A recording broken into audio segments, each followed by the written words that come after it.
Halo semua, selamat pagi. Patrisius Juwandono di sini. Selamat tersesat ke channel saya. Namun saya berjanji, saya akan menyesatkan Anda ke jalan yang benar. Pagi ini topik saya adalah bagaimana kita menggunakan creative coding dalam Max-QDA untuk mengolah pengkodean kita. Jadi kalau Anda sudah melakukan open coding yang pertama, maka Anda akan melangkah ke pembuatan axial coding dan selective coding. Nah, fungsi creative coding di dalam Max-QDA adalah untuk membantu Anda memetakan open coding, kemudian axial coding, dan selective coding. Dari sekian banyak kode yang sudah Anda buat di dalam langkah pertama, Anda bisa meneruskan ke langkah berikutnya, yaitu menentukan kategori-kategori yang lebih umum yang bisa berfungsi sebagai axial coding. Dan selanjutnya dari situ Anda bisa melangkah ke tahap selective atau thematic coding. Max-QDA memenuhi fungsi ini melalui creative coding. Bagaimana caranya? Mari kita simak presentasi saya. Inilah topik kita kali ini, bagaimana kita menggunakan creative coding di dalam Max-QDA untuk menata kembali kode-kode yang sudah kita buat dan untuk menentukan axial coding dan thematic atau selective coding. Jadi langkah ini akan sangat berguna bagi Anda yang ingin tahu apa yang harus Anda lakukan setelah Anda melakukan open coding. Anda tentunya ingin mengembangkan axial coding dan selective coding, bukan? Nah, ini fungsi creative coding itu akan sangat membantu di dalam untuk mencapai tujuan itu. Nah, di sini misalkan sudah ada file yang sudah Anda olah, sudah Anda kodekan, dan hasilnya sudah kelihatan seperti ini. Ini adalah kode awal yang sudah Anda kembangkan. Ini adalah tahap open coding dari transkrip ini. Ya. Nah, transkrip ini isinya adalah hasil wawancara antara seorang peneliti dengan bagian humas dari Dinas Hortikultura. Intinya, si peneliti itu ingin tahu bagaimana bagian humas itu mengolah dan menyebarkan informasi yang didapatnya kepada publik. Ya. Nah, transkripnya sudah diolah. Ini transkripnya ya, kita lihat sekilas. Ya seperti ini, dan sudah dikodekan menjadi sekian banyak kode ini. Ya. Ada informasi, ada media nasional. Informasi ini mencakup sekian banyak subkode dan sebagainya. Nah, bagaimana kita melakukannya untuk mengembangkan kode ini lebih jauh? Maka kita mengklik Creative Coding. Nah, di sini kita klik yang ini, informasi ini, karena kebetulan kita lihat bahwa informasi ini punya banyak subcode ya, kode-kode yang di bawahnya. Kita ingin mengatur kembali, kita ingin menentukan kode-kode yang bisa kita anggap sebagai axial code maupun thematic code. Ya. Oh ya, by the way, tentunya apa itu open coding, dan axial coding, dan thematic coding sudah saya jelaskan di video-video saya sebelumnya. Oke, kita kembali ke sini. Nah, caranya adalah dengan mengklik ini, kemudian menariknya ke sini. Nah, kita lihat sekarang sudah ada visualisasi dari kode ini. Informasi mencakup sekian banyak subkode ini. Ya. Kita bisa dari sini kita bisa memikirkan kira-kira kode apa ya yang bisa kita kembangkan, bisa kita temukan untuk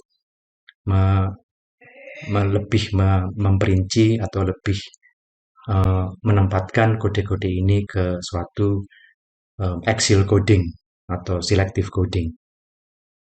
Dinamakan axial karena kode yang akan kita ciptakan itu nanti akan menjadi seperti poros atau sumbu yang kemudian mewadahi atau bercabang-cabang ke subkode-subkode yang lain. Nah, kita bisa melihat di sini, ini ada penentuan info, infografis, ciri info, bentuk info, sumber info, kemudian ada budidaya, ada perlindungan, ada komoditas pertanian. Kemudian kita pikir-pikir, oh iya ya, ini kan sesuatu yang atau hal-hal yang berkaitan dengan info. Nah, Kenapa kita tidak menentukan satu atau menciptakan satu code lagi yang intinya nanti akan mewadahi semua sifat info ini. Nah, untuk melakukannya, kita akan mengklik Start Organizing Codes, ya. Kemudian kita akan mengklik New Code. Nah, di sini kita misalnya memberi nama kepada code yang akan kita ciptakan itu, yaitu sifat informasi, sifat info. Ya, kita klik OK. Nah, di sini sudah terbentuk satu kode baru. Ini bisa menjadi satu Excel code. Ya.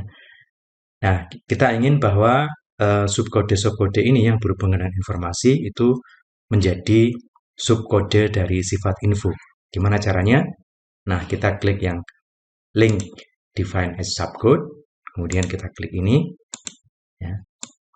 Kemudian kalau kita klik dan kita tahan, kita akan bisa mengarahkannya ini ke subkode yang kita maui menjadi anggotanya, misalnya penentuan info. Nah, begitu kita lepas mouse-nya, maka Anda bisa lihat bahwa anak panah dari kode yang awal tadi ke ini sudah hilang, digantikan oleh anak panah dari sifat info ini ke sini. Ya. Kemudian kita ingin infografis ini juga masuk sebagai subcode-nya. Maka kembali kita klik ini, kita tarik ke sana. Nah, seperti itu. Ya. Ciri info juga demikian. Oops, sorry. Ini kita tarik ke sana. Oh, jangan lupa untuk mengklik link define as subcode, itu harus dalam keadaan diklik ya. Ini kita tarik ke sana. Nah, kemudian juga bentuk info. Nah, seperti itu ya. Kemudian setelah ini kita membentuk satu code baru, satu Excel code baru, kita memperhatikan yang ini. Ini ada, oh ya, ini ada sumber info ya. Ini bisa kita arahkan atau bisa kita masukkan ke sana ya. Oke, mari kita masukkan ke sana.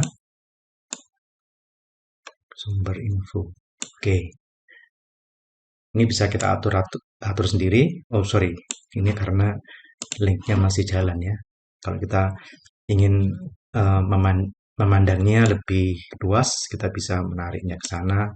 Pokoknya kita bisa menggeser-geser ke sana kemari supaya sudut pandang kita cukup nyaman. Ya. Nah, sekarang kita lihat bahwa masih ada subcode budidaya, perlindungan, dan komoditas pertanian.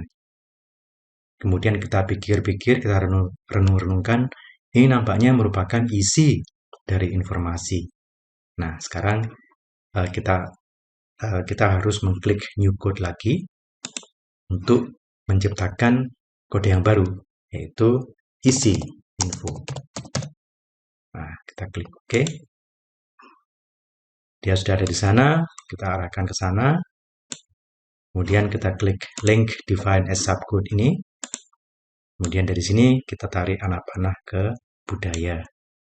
Perhatikan bahwa anak panahnya dari sini langsung hilang ya, digantikan oleh anak panah dari isi info ini, dari kode yang baru ini ke subcode-nya. Ya. Ini juga kita tarik ke sana. Ini juga kita tarik ke sana. Nah, dengan demikian kita sudah punya 2 Excel code. Ya. Lah, sekarang informasinya kok ketinggalan? Ya, cukup dengan mengklik lagi yang ini ya. Kita klik yang ini, link define as code, kemudian dari sini kita masuk ke sana. Kita arahkan ke sana, dan satunya kita arahkan ke sana. Nah, dengan demikian terbentuk satu sistem code yang lebih rapi, lebih terperinci. Sekarang informasi itu mewadahi 2 Excel code, yaitu sifat info, dan masing-masing sifat info ini punya berapa 5 subcode-nya, sedangkan isi infonya punya 3 subcode yang lainnya. Ya, jadi ini data kita atau code yang kita buat menjadi lebih terorganisir. Ya. Ini bisa dianggap sebagai satu Excel code. Ya. Ini juga bisa dianggap sebagai satu Excel code. Sementara yang ini mungkin sebagai satu thematic code atau selective code ya. Nah, seperti itulah kita mengelola atau mengatur kembali kode-kode yang sudah kita buat. Dari pengkodean awal, kita menciptakan kode-kode baru untuk masuk ke tahap axial coding dan selective coding. Oke, nah sekarang kita ingin memberikan warna supaya kita tahu bedanya, maka kita ingin memberikan warna pada masing-masing ini, ya. Maka kita klik format di sini. Di sini ada format, ya. Kemudian di sini misalnya kita tentukan yang ini adalah warna biru atau warna kuning. Ya. Nah, ini yang sifat info semuanya menjadi kuning. Kemudian untuk isi info ini kita ingin warna yang lebih menyolok, misalnya merah. Klik yes, nah dia akan berubah menjadi merah. Untuk informasi induknya barangkali warna hijau. Nah, seperti itu. Sorry. Kalau diklik warna hijau jadi berubah semua ya. Oke, kita cancel aja ya. Nah, lebih bagus seperti ini. Jadi ada dua warna yang terbentuk untuk membedakan lebih jauh antara axial code yang ini dengan axial code yang ini. Oke. Nah, kemudian kita ingin melihat isi dari setiap subcode. Ya, mungkin kita lupa, kita ingin melihat kembali. Maka di sini kalau kita ini harus kita klik ya, code frequencies. Kemudian kalau kita klik di sini, kita klik kanan. Ya. Nah, klik yang overview of coded segments. Kalau kita klik ini, maka kita akan dikembalikan pada segmen-segmen yang sudah kita masukkan ke code tadi. Ya, misalnya ini kita ingin melihat lagi, ternyata ini isinya adalah seperti ini. Ya. Kalau yang ini, ya, ternyata isinya adalah seperti ini, dan sebagainya. Ya. Jadi kita bisa melihat kembali segmen-segmen yang sudah kita kodekan ke dalam subcode itu. Ya. Oke. Nah, istimewanya lagi kita juga bisa melihat atau menciptakan memo di sini. Ya, misalnya di sini kita klik kanan, itu ada memo, kita klik, nah kita tinggal menuliskan misalnya ini adalah isi dari dan sebagainya. Ya. Silahkan diisikan sesuai dengan apa yang Anda pikirkan. Kalau Anda melihat video saya sebelumnya, bagaimana menciptakan memo, nah itu bisa difasilitasi dengan fungsi memo di sini. Ya. Oke. Nah, seperti itulah cara kita untuk mengatur kembali atau menata ulang kode-kode yang sudah kita buat dengan menggunakan creative coding. Nah, kalau ini sudah selesai, ya, maka Anda harus melihat atau mengklik yang ini, quit creative coding. Nah, di sini ada semacam notifikasi. Kalau Anda teruskan, yes, maka struktur kode yang tadi di halaman awal itu akan berubah semua. Ya. Jadi pastikan bahwa yang di sini ini sudah matang. Ya. Kalau belum matang ya tinggal klik cancel aja. Kemudian Anda matangkan ya. Tapi kalau merasa sudah matang, oke, ini sudah cocok dengan saya, maka quit creative coding dan klik yes. Nah, kalau kita masuk ke halaman tadi, ini langsung diproses ya. Langsung diproses oleh MaxQDA dan dibawa ke sini. Nah, sekarang Anda lihat bahwa struktur kode yang tadi di awal seperti itu, sekarang sudah berubah menjadi sesuai dengan apa yang sudah kita lakukan di creative coding. Ya. Ini ada informasi, kemudian mewadahi isi info mewadahi budidaya, komunitas pertanian, dan sebagainya, dan sifat info mewadahi seperti ini. Ya. Nah, demikianlah tips saya untuk menggunakan creative coding di dalam MaxQDA. Kiranya bermanfaat dan sampai jumpa di episode saya yang mendatang.